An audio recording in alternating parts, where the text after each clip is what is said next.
નર્મદા જિલ્લા કક્ષાનો કૌશલ્ય ઉત્સવ રાજપીપળા એમઆર વિદ્યાલય ખાતે યોજાયો, જેમાં જિલ્લાની શાળા દ્વારા અલગ અલગ કૃતિ રજૂ કરવામાં આવી હતી।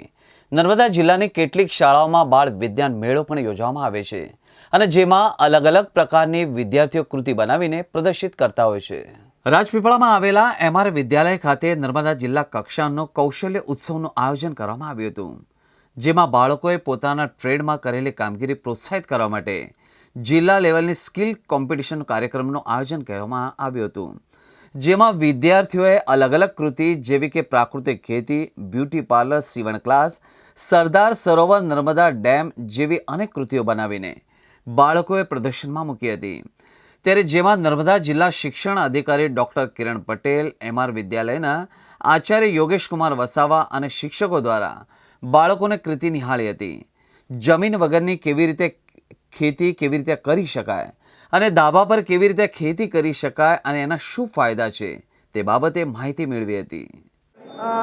અમે સરકારી માધ્યમિક શાળા ડુમખલથી આવેલા છે અને અહીંયા સ્કિલ ડેવલપમેન્ટનો પ્રોગ્રામ રાખવામાં આવેલા છે નર્મદા જિલ્લાની અંદર, જેમાં અમે એમઆર વિદ્યાલય ખાતે અમારી કૃતિ લઈને આવેલા છે, જે છે જમીન વગરની ખેતી કેવી રીતે કરી શકાય અને જમીન હોય તો જમીનની ઓર્ગેનિક ખેતી કઈ રીતે કરી શકાય છે। તો અમે બે રીતના એનું પ્રદર્શન કરેલું છે, જેમાં પહેલી કૃતિ છે અમે જમીનવાળી ખેતી, કે જમીનવાળી ખેતી છે તો આપણે ઓર્ગેનિક કઈ રીતે કરી શકીએ છીએ। તો જેની અંદર આપણે અલગ અલગ ખાતરો છે, જેમ કે જીવામૃત છે, અળસિયાનું ખાતર છે, વર્મી કમ્પોસ્ટ છે, આવા ઓર્ગેનિક ખાતરો દ્વારા આપણે ખેતી કરી શકીએ છીએ। માની લો આપણે અહીંયા જીવાત આવી છે, જમીનવાળી ખેતીની અંદર જીવાત આવેલી છે, તો તેને નિમાસ્ત્ર, અગ્નિઅસ્ત્ર, બ્રહ્માસ્ત્ર જેવા આપણે અર્ક તૈયાર કરીને આપણે ઈયળો અથવા કોઈ પણ જીવાત આવેલી હોય કે કોઈ ફૂગ આવેલી હોય તો એનું નિયંત્રણ કરી શકીએ છીએ।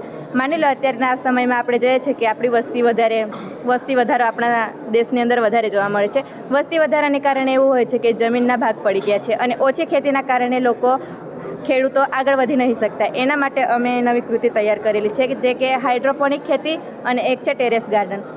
તમારી પાસે જો જમીન નથી તો તમે ઓછી જમીનની અંદર વધુ ઉત્પાદન કઈ રીતે મેળવી શકો છો, એના માટે અમે હાઇડ્રોપોનિક ખેતી જે વિદેશની છે પણ એનો એક એવો પ્લાનિંગ કરી રહ્યા છે કે આપણા ભારતના જે ખેડૂતો છે એ પણ એનો ઉપયોગ કરી શકીએ છીએ।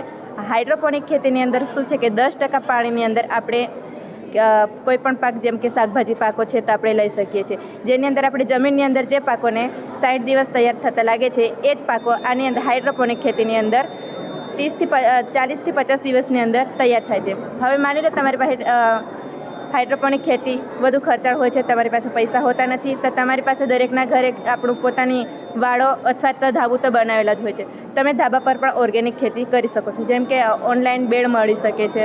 માની લો તમારી પાસે બેડ નથી તો જે વેસ્ટ કચરો છે, વેસ્ટ કચરામાંથી પણ તમે ખાતર બનાવી શકો છો। જેમ વેસ્ટ વસ્તુઓ પડેલી છે, જેમ કે ડ્રમ છે, પછી પીપળા છે, પછી આપણે તેલના ડબ્બાઓ છે, તો એવા ડબ્બાઓને તમે માટી અને અળસિયાનું ખાતર ન મળે, તમારી બાજુ આજુબાજુ ન મળી શકે તો તમે ઓનલાઈન કોકોનટ પણ મંગાવી શકો છો। આ ઓર્ગેનિક ખેતી દ્વારા તમે ટેરેસ ગાર્ડન કરી શકો છો। જિલ્લામાં જેટલી શાળાઓમાં વોકેશનલ ટ્રેડ ચાલી રહ્યો છે, તમામ શાળાના વિદ્યાર્થીઓને પોતાના ટ્રેડની અંદર કરેલી કામગીરીને પ્રોત્સાહિત કરવા માટે જિલ્લા લેવલનું એક સ્કિલ કોમ્પિટિશન કાર્યક્રમનું આયોજન એમઆર વિદ્યાલયમાં કરવામાં આવેલું હતું। લગભગ 53 જેટલી કૃતિઓ એમાં ભાગ લીધો હતો। આજે જાણીને આનંદ થયો કે ધારો કે એપેરેલ ટ્રેડ હતો તો એમાં વિદ્યાર્થીઓએ બોર્ન બેબી હોય એના જે આખી કીટ બનાવી હતી અને કીટનું વેચાણ બી કરી અને લોકો નાની મોટી રકમ કમાતા થઈ ગયા હતા। બ્યુટી પાર્લરના કોર્સમાં બી સેમ કન્ડિશન હતી કે વિદ્યાર્થીઓ અત્યારે પોતાને ગામ અને આજુબાજુના ગામના જે મેરેજ સિઝન ચાલી રહી છે તો એવી દીકરીઓનો લગ્નમાં તૈયાર કરવાનો કોન્ટ્રાક્ટ બી લેતા હતા અને એમાંથી બી પોતે સારું એવું કમાણી કરતા હતા। દીકરાઓ બી ઇલેક્ટ્રિસિટીના કોર્સમાં કે ઓટોમોબાઈલની અંદર બી ખૂબ સારું નોલેજ ધરાવતા હતા અને ખૂબ સારી કૃતિઓ પ્રદર્શિત કરેલી છે। સરકારશ્રીનો જે મેઇન એમ છે કે વિદ્યાર્થી પોતે સ્કિલ ડેવલપ થાય અને ભવિષ્યની અંદર એ સ્કિલનો ઉપયોગ કરી અને પોતે કમાણી કરી શકે અને એન્ટરપ્રેન્યોરશિપનો તરફ વળે, પોતાનો નાનો મોટો ધંધો કરી શકે, એનો આજે સાર્થક થયેલો